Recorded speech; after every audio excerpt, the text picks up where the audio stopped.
بسم اللہ الرحمن الرحیم۔ قال النبی صلی اللہ علیہ وسلم العینان تزنیان او کما قال علیہ الصلاۃ والسلام۔ پیارے آقا کریم صلی اللہ علیہ وسلم کا فرمان ہے کہ آنکھیں بھی زنا کرتی ہیں۔ حضرت مفتی رشید احمد صاحب رحمۃ اللہ علیہ کا ایک واعظ، ایک بیان حفاظت نظر سے گزرا، تو میں نے دل میں سوچا کہ آج کی نشست میں مختصر سا خلاصہ آپ کے سامنے پیش کر دوں، شاید کہ ہم اپنی نظر کو محفوظ کر لیں اور اپنا ایمان بھی محفوظ ہو جائے۔ آپ فرماتے ہیں کہ اپنی نظروں کی حفاظت کرو۔ آج کل بد نظری کا مرض عام ہے، جہاں کوئی عورت ملی وہاں اس پر نظر ڈال لی، نہیں تو ٹی وی دیکھ لیا، دیواروں پہ لٹکی ہوئی تصاویر دیکھ کر دل بہلا لیا۔ کسی نے کہا کہ یہ ٹیلی ویژن پر تصویر نہیں بلکہ عکس ہے۔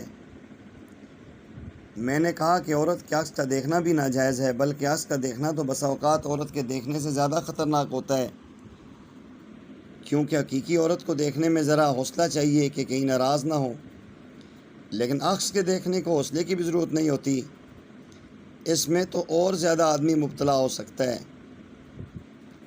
نظریں جو بہکتی ہیں اتنی بے ہمت اور خسیس کیوں ہیں؟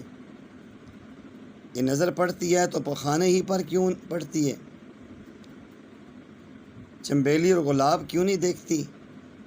انسان کے ذہن میں جو چیزیں بسی ہوتی ہیں وہی چیزیں سامنے آئیں گی۔ کسی نے کسی بھوکے سے پوچھا کہ 2 اور 2 کتنے ہوتے ہیں؟ مشہور مقولہ ہے، اس نے بتایا کہ 4 روٹیاں۔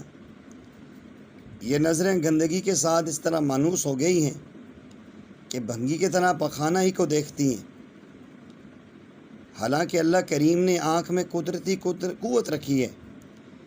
جب مضر چیز اس کے سامنے آتی ہے تو اس کو بند نہیں کرنا پڑتا، بلکہ وہ از خود ہی بند ہو جاتی ہے۔ اس کا تقاضا تو یہ تھا کہ جو چیزیں دل کو نقصان دیتی ہیں، محبوب حقیقی کو ناراض کرتی ہیں، ان سے بھی آنکھ از خود بند ہو جاتی۔ اللہ تعالیٰ نے آنکھوں میں یہ استعداد یقیناً رکھی ہے۔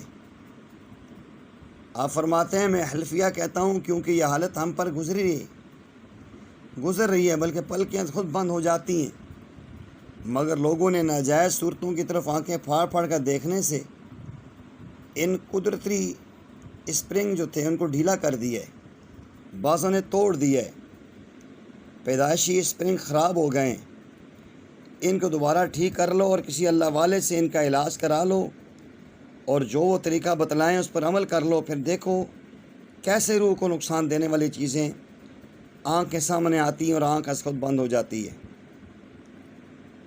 آپ فرماتے ہیں کہ ہمارے گھر میں خاتون آئیں، گھر والوں کی معرفت ایک دعا کی درخواست کی کہ ہمارے بچے جوان ہو رہے ہیں، دعا کریں نظر بد سے محفوظ رہیں۔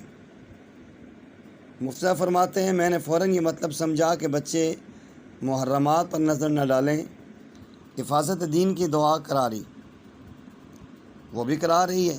بعد میں خیال آیا کہ ان کا مطلب یہ ہوگا کہ ان کی جوانی پر کسی کی نظر نہ لگے۔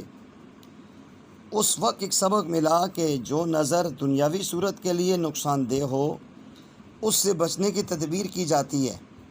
بچہ خوبصورت ہے، بچی خوبصورت ہے، شادی ہو رہی ہے، اچھا کاروبار ہو چکا ہے، کہ اس کو نظر نہ لگ جائے، اس کے لیے تعویذ کیے جاتے ہیں۔ اگر شک ہو تو عاملین کے پاس جاتے ہیں، وہ نظر جس سے زہری رونق کو اتنا سا ضرر پہنچتا ہے اور اس سے تھوڑا بہت انسان کا کاروبار یا جوانی یا خوبصورتی متاثر ہو سکتی ہے، اس کی فکر تو ہوتی ہے۔ تو وہ نظر جو دل کو خراب کرتی ہے، جو آخرت کے لیے مضر ہے، وہ نظر جو مالک کو ناراض کرتی ہے، وہ نظر جو جنت سے محروم کر دے، وہ بد نظر جس سے ہمیشہ مصیبتیں جھیلنی جسے پڑتی ہیں، اس سے بچنے کا کیوں خیال نہیں کیا جاتا؟ ایسی نظر کے لیے کیوں دعا نہیں کرائی جاتی؟ وہ لوگ جن میں نفسانی خواہشات ابھرتی ہیں مگر اللہ کے عذاب سے بچنے کے لیے اپنے نفس کے تقاضوں کو روکتے ہیں، ان لوگوں کے بہت بڑے فضائل ہیں۔ ان کے لیے اللہ تعالیٰ نے فرمایا کہ ان کو ہم بچا لیں گے۔ جذبات کو روکنے کی مشقت اور مجاہدہ ہمیشہ نہیں رہتا، بلکہ چند روزہ جدوجہد کریں اور پھر باقی الحمدللہ آپ ہمیشہ عمدہ اور بہترین زندگی گزاریں گے۔ اللہ ہمارے دلوں کو ہر قسم کے افکار بد سے، خیالات سے، فحاشات سے پاک کرے اور بری نظر سے محفوظ کرے، صرف اپنی ایک ذات کی فکر میں ہمیں ڈال دے۔